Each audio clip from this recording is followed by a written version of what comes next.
Broken ওয়ালের পেছনে কেউ আছে কিনা। ইনফ্যাক্ট আমরা দেখতে পাচ্ছিলাম PMWI যেটা করছিলেন ওখানে স্প্যাম করতে স্মোকের ভেতরে তিনি নক হয়ে গেলেন, বাট সোলো মেগা এখনো পর্যন্ত চুপচাপ বেঁচে আছেন। কতটা বিগ ব্রেন গেম প্লে, তবে স্টলওয়ার্ড স্পোর্টস এর হাতে শিকার কিন্তু হতে পারেন অ্যাকশন এখনো পর্যন্ত তাকিয়ে আছেন।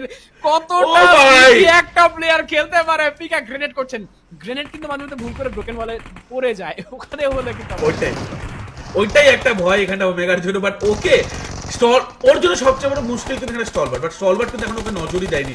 এখানে কিন্তু ভ্যাম্পায়ার স্পোর্টস পুশ করছে, পিছনের সাথে সাথে তারা কিন্তু নক বের করেছে। এখানে কিন্তু ডোনার্স এর উপর অনেকটা বেশি প্রেসার কিন্তু চলে এসেছে। স্টোন এখানে একটা কুক নেট করতেছে, দেখতে হবে ওটা কিন্তু সামনে প্লেয়ারটিকে নকআউট করতে পারে কিনা। অ্যাঙ্গেলটা দেখে তো মনে হচ্ছে না নকআউট হবে। ওখানে কিন্তু সোল এলিমিনেট হয়ে গেল অ্যাট লাস্ট।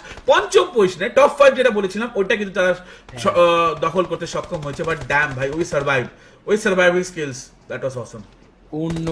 অন্য লেভেলে তিনি সার্ভাইভ করেছেন ভ্যাম্পায়ার স্পোর্টস। এখন তাদের কম্পাউন্ড ক্লিয়ারেন্স প্রথম টার্গেট হওয়া উচিত, সেদিকেই এগিয়ে যাচ্ছে।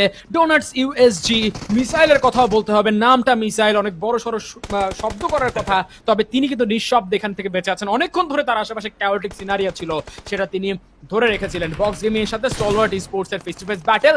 স্টলওয়ার্ড স্পোর্টস সাউথ এশিয়া কাঁপিয়ে বিশ্ব দরবার কাঁপিয়ে দিচ্ছেন। 5টা এলিমিনেশন পয়েন্ট এর মধ্যেই আছে, শুরুতে হারিয়েছিলেন টপকে, টপ বেঁচে থাকলে অবশ্যই আরো অনেক বেশি ডমিনেশন আসতো, চিকেনটা এনশিওর করতে পারতেন একদম শিওর ভাবে। তবে খুবই মাপা খেলা তারা খেলছেন।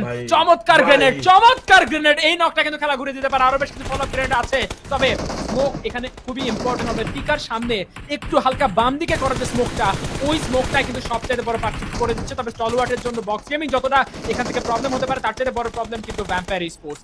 তাদের একজনকে অ্যাটলিস্ট নক করতেই হবে। ভাই এটা কি দেখলাম কিছুক্ষণ আগে, এখানে MG3 অ্যাকশন এখানে চালাচ্ছে। সামনে কিন্তু একটা কিল ট্যালি দেখলাম যে ডাবল ডিজিটে ভালো পরিমাণে ছিল। আরেকবার যদি আমরা দেখতে পারি ভ্যাম্পায়ারকে, সেটা কিন্তু দেখে নিব। বাট নিজের মিসাইল লঞ্চ করেছে এন্ড গেমে, বাট তাকে নিচে পড়ে কিন্তু শেষ হয়ে যেতে হবে। বাট এখানটা ডোনার্স এলিমিনেট হলো চতুর্থ পজিশনে। এখানে ভ্যাম্পায়ারস এর কিল দেখো, 22টি kill. Is this a joke to you vampires? ভাই 22 কিল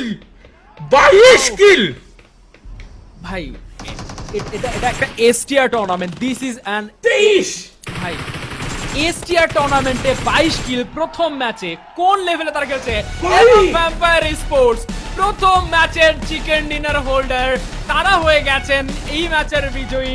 পুরো লবি কাঁপিয়ে দিয়েছেন। জাস্ট আশেপাশে সবার চেহারাটা দেখবেন, সবাই অবাক, পুরো রিয়াদ অবাক, পুরো বাংলাদেশ অবাক, পুরো বিশ্ব কিভাবে তারা এই কাজ করলেন। ভ্যাম্পায়ার স্পোর্টস কে অনেক অভিনন্দন। PMWI 2022 এর প্রথম চিকেন ডিনার পাওয়ায় তারা এই মুহূর্তে একটা দুর্দান্ত মিসাইলের মতো স্টার্ট করলেন।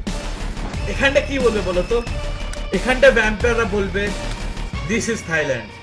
এই টিম PM থাইল্যান্ডের এই টিম এই লেভেলের ডমিনেশন দেখাবে, এটা কেউ ভাবেনি, কেউ ভাবতে পারে না। 22